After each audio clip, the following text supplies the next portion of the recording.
Hey guys, it's Bridget. Welcome back to my channel. If you were new, hi, welcome. Today's video is going to be a bit sad and triggering. If you are triggered by self-harm and suicide, I suggest you click out of this video. So let's just get into it. On May 8th, 2017, I tried to take my own life. I was in a bad place, I guess. Mentally, I can say.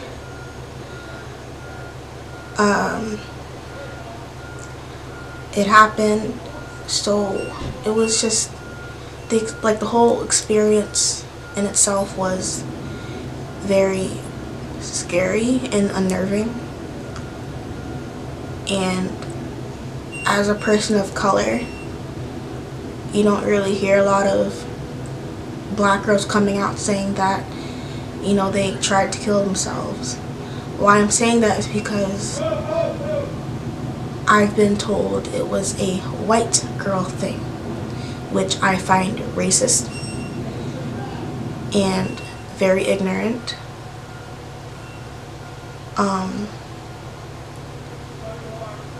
On May 7th, I woke up fine. I was getting up to make breakfast. I made a bagel or something. I warmed up a bagel, and my mom and my dad were arguing that earlier that morning, and I guess my mom was still mad about that certain argument. So she took out her anger on me with very harsh words, fuck this and fuck that. She said things that were very hurtful. And disclaimer, I'm not mad at my mom or my dad for what happened. It's just at the time they didn't really know how to act with me or how to treat me or each other. It was a very, at the time, it was a very dark place to live. Living with my parents, it was kind of really dark. Very, I was always anxious that they'd argue, something was gonna happen. And that morning when they did argue, I was a bit nervous. And when my mom blew up on me because of that argument, it triggered something in me that I just wanted to leave. And when I mean leave, I mean erase myself from existence. I didn't want to deal with it anymore. I wanted out. And I sat in my bed, listening to my mom scream at me and call me names. Sick son of a bitch. You make me regret having kids. Things like that. And it broke my heart. And I sat in my bed and I typed up a suicide letter. It was,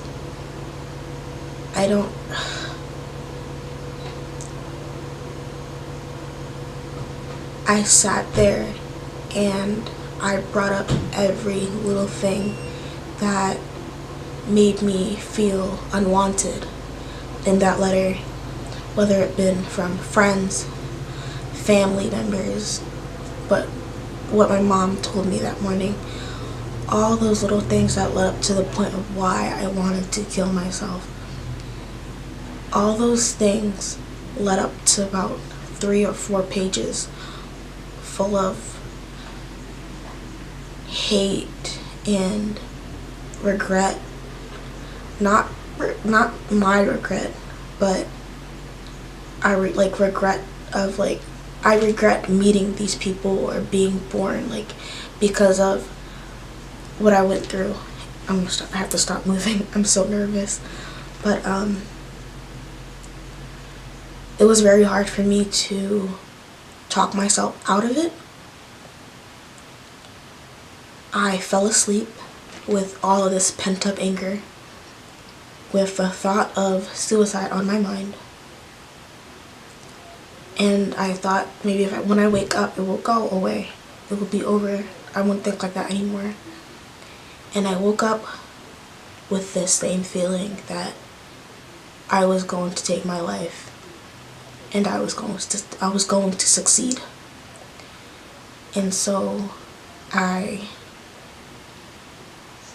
deleted most of my social media, and I stopped talking to like some of my friends, and it's like everything went black for me. Mentally, everything was gone.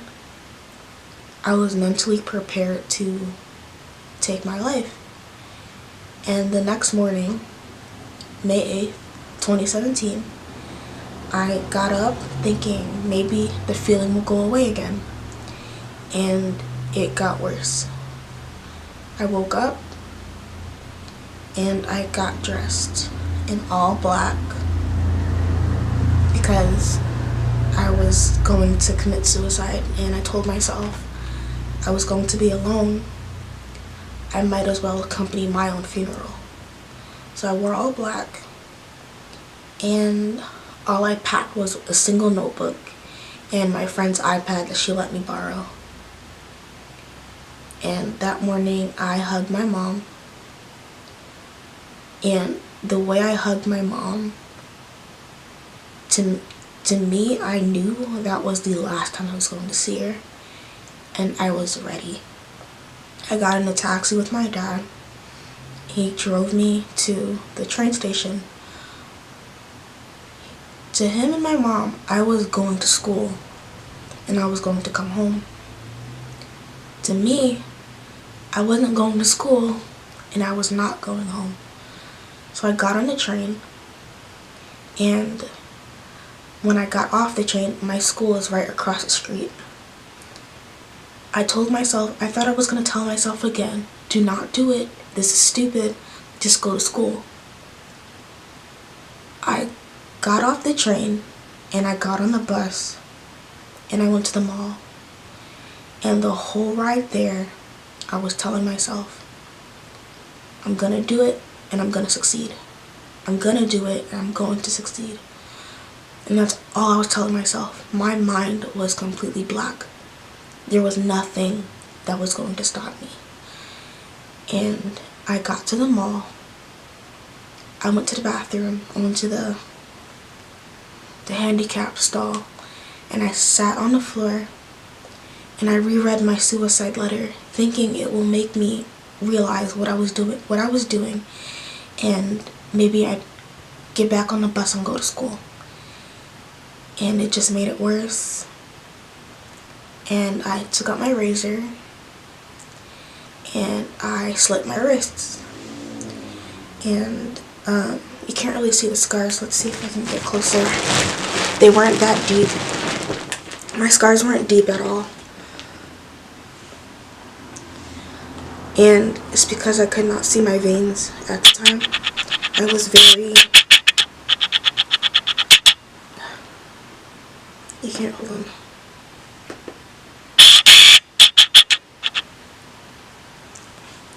They're not very visible.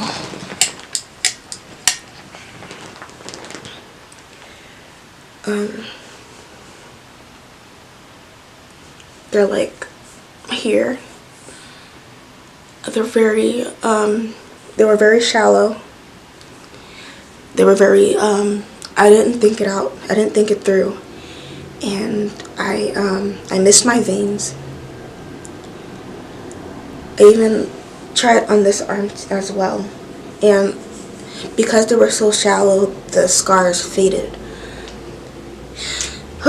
Okay,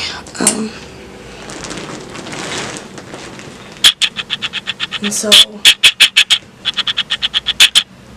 I sat there and I just went at it, and I was so angry, but I couldn't cut deep enough. And I tried 4 times and I still missed the vein. Why I missed the vein? Because of guilt. The guilt that I was feeling, I didn't even know it was guilt at the time. I thought it was fear. I thought I was trying to scare myself out of doing it. And I really wanted to kill myself. I thought this was the only way I could ease all the pain, and I just couldn't do it. So I got up and I slipped the razor in between the door, and it slid down and it was gone. I rolled down my sleeves and I walked out the mall. I walked around the mall for an hour. I was hurting, like it hurt. It physically hurt, not because of the cuts on my arms, but because I didn't do it. I didn't do what I thought I was going to do. I thought I was going to kill myself, and I didn't. I thought I'd be relieved or even happy that I have a second chance at living, but at the time, I felt like a failure.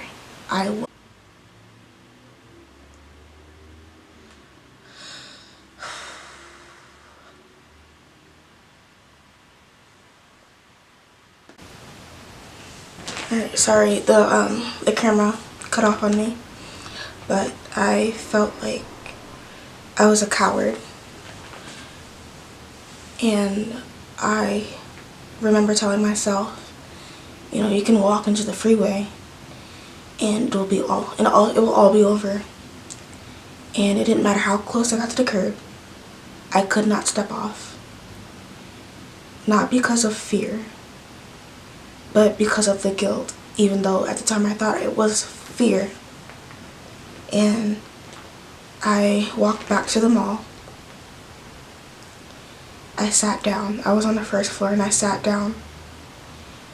I turned on the iPad again. After about a few minutes, I texted one of my friends at the time and I told her, I can't cut deep enough. My hands were shaking. I was so scared of causing any type of drama, and I just wanted someone to talk to, and that's why I messaged her and I told her that I could not cut deep enough, and she told me to get help. And so I went to get help, but at the time I was nervous because, again, the same way I felt like going to walking into the freeway, I told myself, if you go up to the 3rd floor, you can jump off. And I was glued to the 1st floor. I would not go up.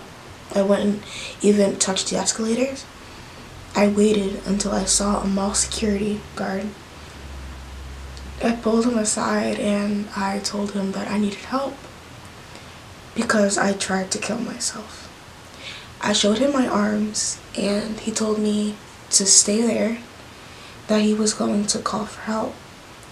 And so he called the ambulance, and when they came, they asked me if I had the weapon on me, the razor, and I told them no. And at the time, I had a little note in my hand, like I was balling it up, and on the note, I didn't even remember writing it. I guess it was around the time I came back into the mall and messaged my friend. I wrote a little like note, and I balled it up, and it said, "It doesn't matter what happens, I will always love my mom and my dad." And they took the note and they asked me if I wanted to call someone, and I said I want to call my dad. And they called my dad. They told him what happened and to meet them at Abington. So when they took me to the hospital, they put me in this room, a tiny room with a bed. They made me take off my clothes and put on a gown. And there was a nurse at the door, watching me, making sure I wouldn't do anything. But there was nothing I could really do, because the only thing in that room was me, the bed, and the tape on the wall that I peeled. And I'd put it back on the wall and I'd peel it again until the adhesive wasn't sticky anymore, waiting for my dad. And at the time, I didn't even know that they called him and he went home and he told my mom what happened. And he didn't come to get me right away. I did not know that he sat in the house and waited to come get me or to come see me. And when he did come, the first thing he did was laugh in my face. And all I could think was, your only daughter tried to kill herself and the only thing you could do was laugh in her face. And again, I got the same feeling I did when my mom was yelling at me and cursing me out. I got the same feeling, and I had instant regret. And I thought to myself, you are a pussy for not taking your life when you had the chance, because of how he laughed at me. And he said, I know you skipped school and went to the mall, and when you got caught by the mall security, you told them you were going to kill yourself, and that's why you're in the hospital. It was so far-fetched, and I don't know why he thought that at the time. Disclaimer, I am not mad at my dad. I'm not holding any grudges. I'm just telling you what happened as it is and how I was feeling at the time. And so I showed him my arms and I was like, you think this is funny? And he said, not again. Because I have been cutting myself for like a while before I slit my wrists, and he was taking pictures of them to show to his friends, telling me he asked me if I was a witch, if it was witchcraft, things like that. And he said it's because of those books I've been reading, like fantasy and stuff like that, which was completely not true. And I remember when they finally transferred me to the crisis response place, Einstein's crisis response place. It's right behind LaSalle University. And I remember thinking the whole time, my dad is my superhero, watching his taxi trail behind the ambulance. And honestly, in my mind I was also thinking, why do you keep forgiving the people who hurt you most? Which at the time were my mom and my dad. Why do you keep forgiving them? And I kept asking myself that, and I could never find the answer at the time. And when I got there, they would not let my dad in because I was over 18, which means you can stay at the crisis response place by yourself. And when I got in there, they took everything from me. My hat, my wig, my shoes, my book bag. All I had was the clothes in my bag and some hospital socks. And it was a very big room with a lot of people, which made it feel small. There were little rooms, isolated rooms, with soundproof glass. So if you were in there screaming, they cannot hear you. And one of the psychiatrists there, I think, he called me into one of the rooms and he locked the door and he asked me, "How are you feeling? Do you still feel like hurting yourself or hurting anybody else?" And I said, "I feel terrible. I still want to hurt myself, and I never thought of hurting anybody else." He said, "Okay." He let me out, and he said, "I will talk to you soon." He never came back. When I went up to the desk and asked the people at the desk, like the secretaries, "Can you call my dad?" They'd say, "Sure, I'm gonna call your parents. I'm gonna call your dad." They never did. When I would sit there, I sat there watching them, and I also watched other patients walk up to them and ask them for water, for an extra blanket, for an extra pair of socks, when is the next meal? And they'd say soon, or 1 second, or I'll be right over. And they will never come over. The food will never come, and they will never get you water. They treated us like zoo animals. I was in there with alcoholics and drug addicts and people like me who tried to take their own life or hurt other people. And I was there overnight, I think. Not overnight, but I stayed for a while. I told myself I was going to get through this, but I cracked.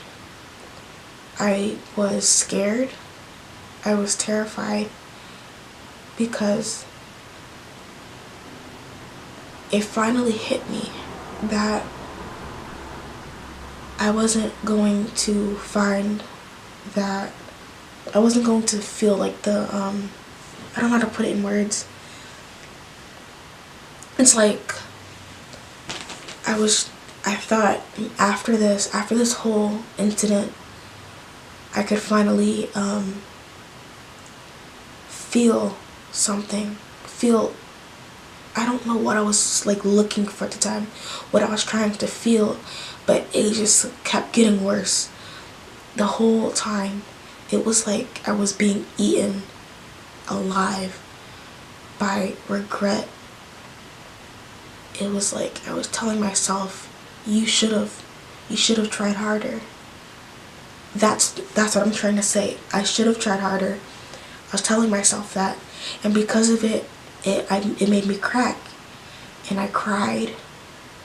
I cried because I felt so alone. I cried because I was doing this myself. I was in this by myself. You were born by yourself and you will die by yourself. That's all I was telling myself. And my camera keeps cutting off on me. So I'm gonna try and like cut this short. But I tried to kill myself last year, and I am glad that I didn't. I'm happy now, even though there are still struggles. I still have struggles, and I'm still fighting my own battles. I'm not as weak as I was before. I can say I did gain from this experience. I'm not encouraging self-harm or suicide, it's not worth the risks. It's not worth it. There's always going to be a new day, even though okay, sorry my camera died on me, but what I was gonna say is, even though I've been through what I've been through, I'm still here today, and I am very happy. And us suicide survivors, we are not weak, we are strong. For those who have committed suicide, they are not weak. And we are fighting battles that sometimes we cannot win. And sometimes it's up to us, and sometimes it's up to our loved ones. Whether or not you see it, it's not your fault, but you should know that it is easy to fall down such a deep hole, and it's not easy to get up. But you can get through it. I know you can. I got through it, even though it took a while, and I'm still struggling. I'm glad to have been able to film this without crying or like, you know, giving up. It's been like kind of hard for me to put this into words, and I will get into details about how I got into like self-harm, I can say, and especially when I started with my hair pulling. I will do that in a new video, but I decided not to put it in this video because it's already too long. And to keep this short, it's okay to ask for help, and it is okay to sometimes feel like you're unwanted. Just know that you are not alone, and you have to reach out before the darkness consumes you like it did consume me. I hope you guys like this video. It's not focused.